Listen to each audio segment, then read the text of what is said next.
Hey everybody, it's Jason Blaha here, and it's time for part 2 of the Q&A, so let's go ahead and get this started. Alright, first question. Hey Jason, I reviewed your old school program video and I have some questions. For novice stallers on a 5x5, with the reason being lifestyle interference with optimal training, your video argues that old school progression by aiming to 10 reps on a specific lift for a specific weight is reasonable. The problem I found is that it becomes too much volume, 5 sets of 10 reps, before moving on to an increased weight. Can you give an example of the adequate number of such and such a scheme, an example of a progression of this like? Right. Pretty straightforward, brother. Yeah, doing 5 sets of 10 on exercises multiple times a week, particularly big barbell movement, is probably a bit much in terms of workload. I would say cap it off at 3 sets. You know what, and like I said in the same videos before, some people can do this off single sets. I mean, if you're coming in and you're hitting a big lift 3 times a week, and you're progressing decently, sometimes you can get away with 1 set. That's fine, particularly if your exercise selection is enough. But I'm going to say somewhere between 1 and 3 sets. And you know, most guys who want more training volume is going to be closer to 3 sets. Let's be realistic here.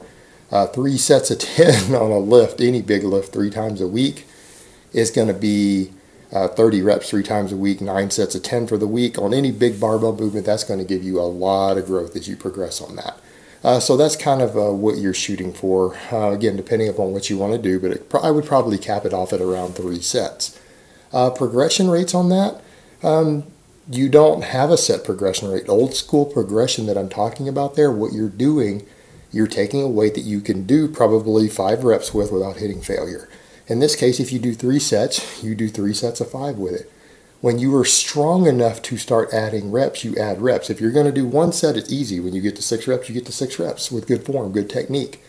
As you do multiple sets, though, it might be easier to add a rep on individual sets, meaning you might come in and only be able to get that 6 rep on the first set, and then you've got to do just 5 on the next 2, and that's okay. But obviously, what you would want to do on the multiple sets, you would want to reach the new rep on all 3 sets if you're doing a 3-set scheme before you go to 7. Then when you can do 7 reps on all 3 sets, you go try to 8 reps. You can start with just the first set if you want. But the point is, adding that rep here and there over time will make you bigger and it will make you stronger. I mean, think about that for a minute.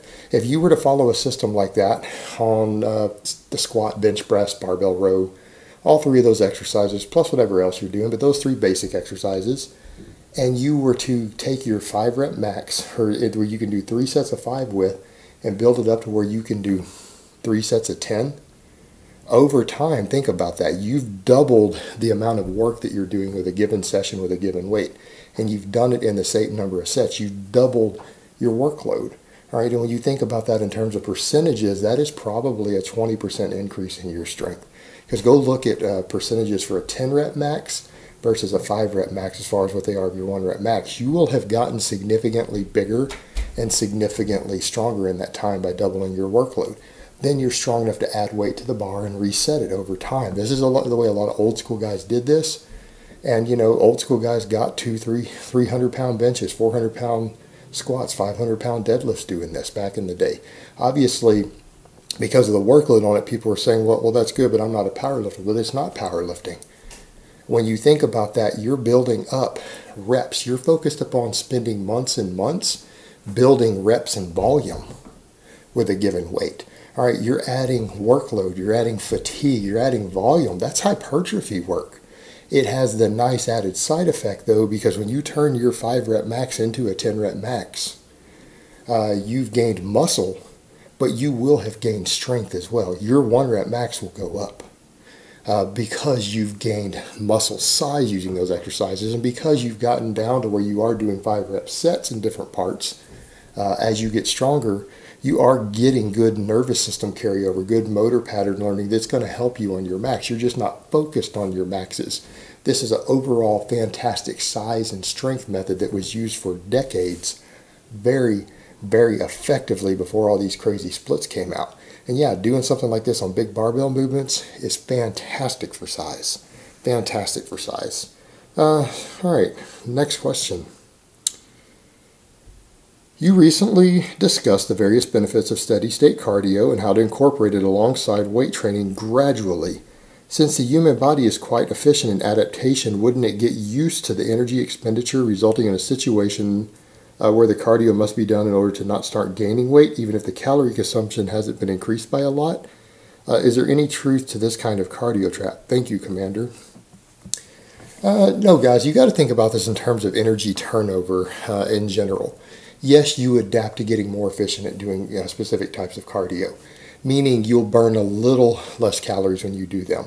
But it's not like we're talking hundreds of calories difference here, meaning if doing this certain amount of cardio in your training sessions at the same intensity, same volume, has been burning 600 calories every time you do it, as you get efficient at it, it might drop down to only 500 calories. All right, that's an enormous change in efficiency, but it's not going to drop really, really low. It's not like you're going to cut the energy use in half.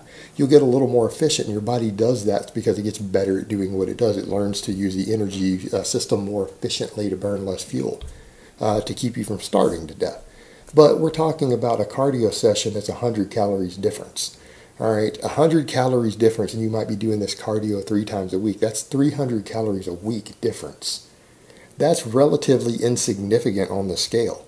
That's going to be very, very insignificant. And the thing is, it's still about energy turnover. Most people's calories aren't even tracked closely enough. And let's be honest there, if you're using a scale, you're plus or minus 10%. Even the if it fits your macros guys who think they know how many calories they're eating, they're not. Because their Pop-Tarts that they're weighing based upon the moisture in the package at the time they opened it, or with the time they weigh it, because even opening it can affect the moisture the next day, could vary 10%. All right? We're talking about 300 calories per week. If you're trying to eat 3,000 calories a day as an example, you're only plus or minus 10% if you're weighing your food. Your 3,000 could be 2,700, it could be 3,300. That's up to 600 calories variation in a single day. 300 per week? Come on. You're not really going to notice that. So to answer it, in theory, yes, but practically speaking, no, not really. Not really. People get caught in these cardio traps and think they're doing that because they just end up eating more food, or maybe they're not doing their cardio as hard as they were in the past. It does adapt to this and you burn less, but we're talking relatively small amounts. We're not talking thousands of calories a week difference here, which is what you're looking at when you're talking about significant changes in body weight. All right, next question. Hey Jason, I'm working around 60 hours a week and doing college in order to help take care of my family and my future. I've noticed that when I'm not under a lot of stress, or when I am under a lot of stress, my training motivation and appetite go down. I hate when that happens. Any tips for dealing with this? Thanks for all your help, Jason. All right, when it comes to a high stress environment, in your case, what are you working?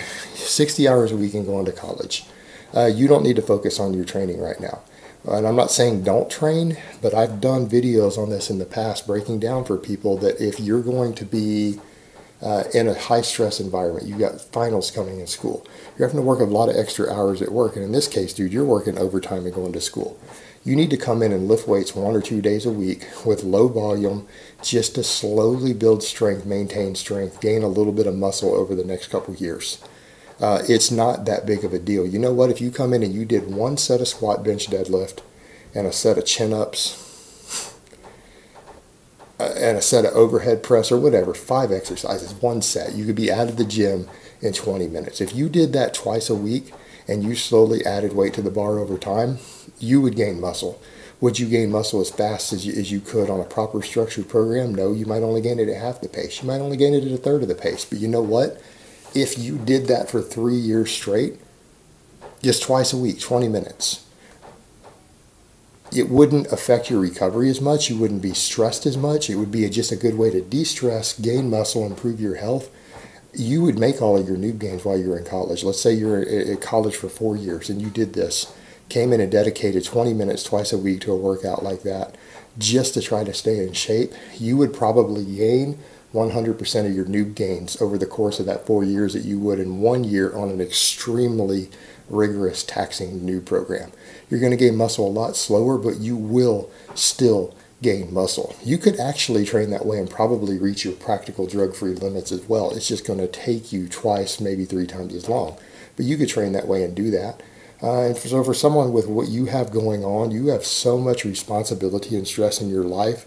I feel like someone like you, particularly at a young age, like you're in college, you don't need the extra stressors of a rigorous program. You could follow a more basic program like that, be in and out of the gym 2 full bodies twice a week, 20 minutes, not have to deal with the extra stress on your body.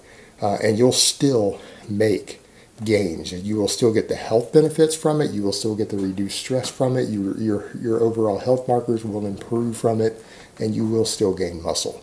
It just won't be as fast, and that's probably better for someone in your situation. Then when you're done with all this extra work you're doing to help your family, when you finish your degree, then if you want to focus a little more on your training, it would be a good time to do so. But don't fall into the trap of obsessing over it when you have these other responsibilities, because it will detract from those things. All right, guys, but that's really all I have to say on that today. I hope it's been informative, and I will talk to you guys next time.